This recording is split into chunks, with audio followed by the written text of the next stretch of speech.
Hello दोस्तों, कैसे हैं आप सब। दोस्तों, आज की वीडियो में मैं एक बहुत पॉपुलर एनिमे को एक्सप्लेन करने वाली हूँ और इस एनिमे का नाम है डीमन स्लेयर। तो चलिए देर ना करते हुए इस वीडियो को स्टार्ट करते हैं।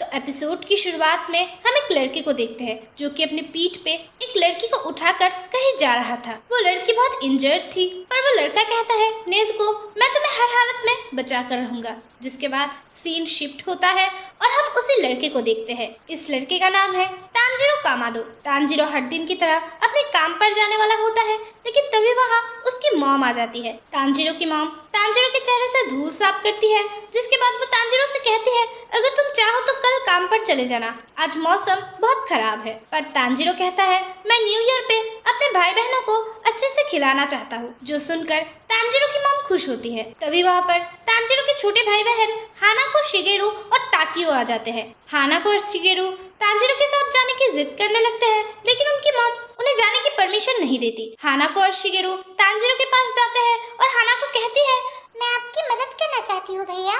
पर तांजीरो उन दोनों को समझाता है और जाने से पहले वो ताकियो को ज्यादा से ज्यादा लकड़ियां काटकर उन्हें घर लाने को कहता है। ताकियो कहता है मुझे लगा था आज हम दोनों साथ में मिलकर लकड़ियां काटेंगे। जिस पर तांजीरो उसके सिर पर हाथ सहलाता है और इससे ताकियो शर्मा जाता है। ताकियो को देखकर सब लोग हंसने लगते हैं और उसके बाद तांजीरो वहाँ से शहर की तरफ चला जाता है। रास्ते पे उसकी मुलाकात नेज़ुको से होती है। नेज़ुको उसकी छोटी बहन थी जो कि उनके छोटे भाई रोकुता को सुला रही थी। नेज़ुको कहती है फादर की मौत के बाद सब बहुत खाली खाली सा हो गया है। तांजीरो उन्हें बाय कहकर वहाँ से शहर की तरफ चला जाता है। तांजीरो शहर जा रहा था कोयला बेचने। तांजीरो को इस मौसम में भी शहर में देखकर एक औरत तांजीरो की तारीफ करती है। एक आदमी तांजीरो को देखकर उसे थैंक्स कहता है क्योंकि तांजीरो ने उनके दरवाजे को ठीक करके उनकी मदद की थी। अचानक एक लड़का भागते हुए तांजीरो के पास आता है और कहता है तांजीरो प्लीज मेरी मदद करो, मुझ पर बर्तन तोड़ने का इल्जाम लगाया जा रहा है। तांजीरो उस टूटी बर्तन की स्मेल लेता है और कहता है ये किसी बिल्ली का काम है। तांजीरो की वजह से वो लड़का बच जाता है और तभी एक आदमी तांजीरो से मदद मांगता है। हम समझ पाते हैं तांजीरो बहुत काइंड था और सबकी मदद करता था। अब रात हो जाती है और तांजीरो बहुत खुश था क्योंकि उसके सारे कोयले बिक चुके थे। अचानक कोई तांजीरो को बुलाता है और कहता है इतनी रात को बाहर मत रहो, चाहो तो आज रात मेरे घर पर रुक जाओ। लेकिन तांजीरो मना करने लगता है, लेकिन वो आदमी गुस्सा हो जाता है और कहता है डीमंस आने वाले हैं। इस आदमी का नाम साबुरो है। तांजीरो साबुरो की बात मानकर उनके घर रुक जाता है और डिनर के बाद तांजीरो साबुरो से डीमंस के बारे में पूछता है। साबुरो बताते हैं डीमंस रात को निकलते हैं और इंसानों का शिकार करते हैं। तो क्या डीमन घर के अंदर नहीं घुस सकते? बेशक घुस सकते हैं। तब तो हम में से कोई भी सेफ नहीं है। इसीलिए ही तो कई सालों से डीमन स्लेयर्स डीमंस को मार रहे हैं। तांजीरो मन में सोचता है फैमिली को खोने के बाद साबुरो बहुत अकेले हो चुके हैं, इसीलिए ऐसी बातें कर रहे हैं। डीमन जैसा कुछ नहीं होता। लेकिन उसे याद आता है उसकी दादी भी उसे इसी तरीके की कहानियां सुनाया करती थी। अगले दिन तांजीरो साबुरो को अलविदा कहकर अपने घर की तरफ जाने लगता है।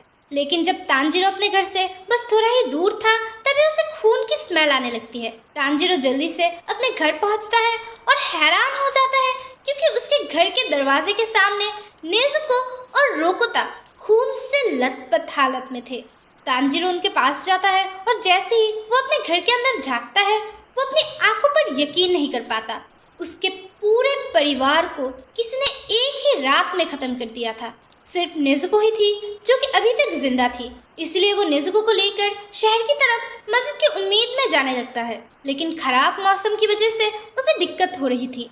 उसे बस किसी भी तरीके से नेज़ुको को बचाना था। अचानक नेज़ुको होश में आने लगती है, लेकिन वो अजीब बर्ताव कर रही थी। नेज़ुको को संभालते हुए तांजीरो नेज़ुको के साथ एक ऊंची जगह से नीचे गिर जाता है, लेकिन बर्फ की वजह से वो बच जाता है। वो तुरंत ही नेज़ुको को ढूंढने लगता है और नेज़ुको उसे कुछ दूर पे ही खड़ी हुई दिखती है। तांजीरो उसके पास जाता है, लेकिन नेज़ुको उस पर हमला कर देती है। तांजीरो अपने एक्स का यूज करके नेज़ुको के हमले से बच जाता है। तांजीरो समझ पाता है साबुरो की कही सारी बातें सच थी। लेकिन उसे समझ नहीं आ रहा था कि नेज़ुको आखिर डीमन कैसे है। नेज़ुको तो जन्म से ही इंसान थी। नेज़ुको ने हमारी फैमिली को नहीं मारा। नेज़ुको ने रोकोता को बचाने की पूरी कोशिश की थी। नेज़ुको की स्मेल इतनी अलग क्यों है? तभी अचानक नेज़ुको का शरीर बड़ा होने लगता है, जो देखकर तांजीरो हैरान हो जाता है। तांजीरो को बहुत अफसोस होता है क्योंकि जब उसके फैमिली को उसकी जरूरत थी तब वो किसी और के घर पे आराम से सो रहा था। उसने भले ही अपने फैमिली को खो दिया, पर अब वो नेज़ुको को नहीं खो सकता। तांजीरो की आंखों में आंसू आ जाते हैं, लेकिन तांजीरो बार-बार नेज़ुको को होश में लाने की कोशिश करता है। नेज़ुको तुम डीमन नहीं बन सकती, होश में आ जाओ नेज़ुको। अचानक नेज़ुको शांत होने लगती है और नेज़ुको की आंखों में भी आंसू थे। तभी अचानक एक लड़का नेज़ुको पर अटैक करता है, लेकिन तांजीरो नेज़ुको को बचा लेता है। उस अनजान लड़के के हाथ में एक कटाना थी और वो लड़का तांजीरो से पूछता है वो एक डीमन को क्यों बचा रहा है।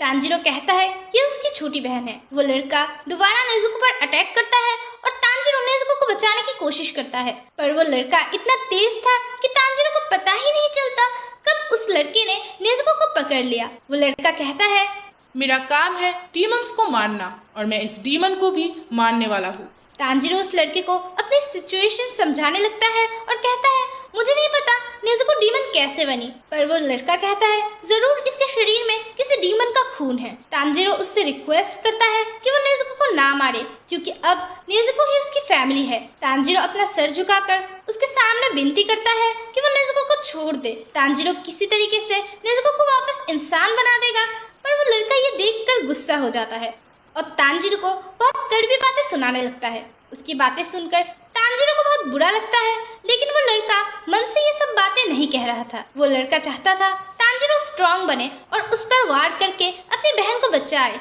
अगर वो थोड़ी देर पहले आया होता तो शायद वो तांजीरो की फैमिली को बचा सकता था, लेकिन अब तांजीरो को स्ट्रांग बनना होगा। वो लड़का नेज़ुको पर वार करता है और ये देखकर तांजीरो उस पर हमला करने के लिए भागता है। तांजीरो उसकी तरफ पत्थर मारता है, लेकिन वो लड़का बच जाता है। तांजीरो उस पर सामने से वार करता है, लेकिन वो लड़का एक ही वार में तांजीरो को बेहोश कर देता है। ये देखकर नेज़ुको हैरान हो जाती है और तभी वो लड़का नोटिस करता है तांजीरो की कुल्हाड़ी ऊपर से उसकी तरफ ही आ रही थी। वो लड़का कुल्हाड़ी से तो बच जाता है, लेकिन वो तांजीरो से बहुत इम्प्रेस भी होता है। असल में तांजीरो ने जब उसकी तरफ पत्थर फेंका था तब उसने अपनी कुल्हाड़ी भी उस लड़की की तरफ फेंकी थी और तांजीरो ने अपने हाथों को पीछे कर सामने से उस पर हमला इसलिए किया था ताकि उसे लगे तांजीरो बेवकूफ है। तांजीरो को पता था वो उस लड़के को नहीं हरा सकता, लेकिन खुद पर हमला होने के बावजूद भी उसने उस लड़के को हराने की पूरी कोशिश की। तभी नेज़ुको उस लड़के को लात मारकर तांजीरो की तरफ जाने लगती है और उस लड़के को लगता है नेज़ुको तांजीरो को खा जाएगी, पर नेज़ुको बस तांजीरो को बचाने की कोशिश कर रही थी। नेज़ुको उस लड़के पर हमला कर देती है, लेकिन वो लड़का बच जाता है। वो लड़का सोचने लगता है नेज़ुको अभी बहुत वीक है और भूखी भी, और इस हालत में एक डीमन किसी भी इंसान को खा सकता है, लेकिन इस तरीके से अपने भाई को बचाना और उससे लड़ना, क्या सचमुच ये दोनों भाई बहन सबसे अलग। वो लड़का नेज़ुको पर हाथों से वार करता है और उसे बेहोश कर देता है। दूसरी तरफ तांजीरो को सपने में अपना परिवार दिखाई देता है, जहाँ तांजीरो की मॉम कहती है नेज़ुको की जिम्मेदारी मैं तुम्हें दे रही हूँ तांजीरो। तांजीरो को होश आता है और वो अपने पास नेज़ुको को सोई हुई हालत में देखता है। वो लड़का अभी भी वही था और वो कहता है सागिरी पर्वत के नीचे साकोंजी उरुकोटा के नाम का एक बूढ़ा आदमी मिलेगा, उससे कहना ग्यू तोमियोका ने तुम्हें भेजा है। यहाँ हमें पता चलता है इस लड़के का नाम तोमियोका ग्यू है। ग्यू तांजीरो से कहता है नेज़ुको को सनलाइट से दूर रखना, और ये कहकर ग्यू वहाँ से गायब हो जाता है। तांजीरो अपने घर जाता है और अपने फैमिली मेंबर्स को दफनाता है, जिसके बाद तांजीरो अपनी बहन के साथ अपने नए सफर की शुरुआत करता है। और तांजीरो के इस नए सफर के साथ डीमन स्लेयर सीजन 1 का पहला एपिसोड भी खत्म हो जाता है। सो क्या तांजीरो नेज़ुको को वापस इंसान बना पाएगा? कौन है ये साकोंजी उरुकोताकी? आखिर किसने तांजीरो की फैमिली को मारा? इन सभी सवालों का जवाब तो हमें आने वाले एपिसोड्स में ही मिलेंगे। सो तब तक के लिए stay safe, stay happy, goodbye and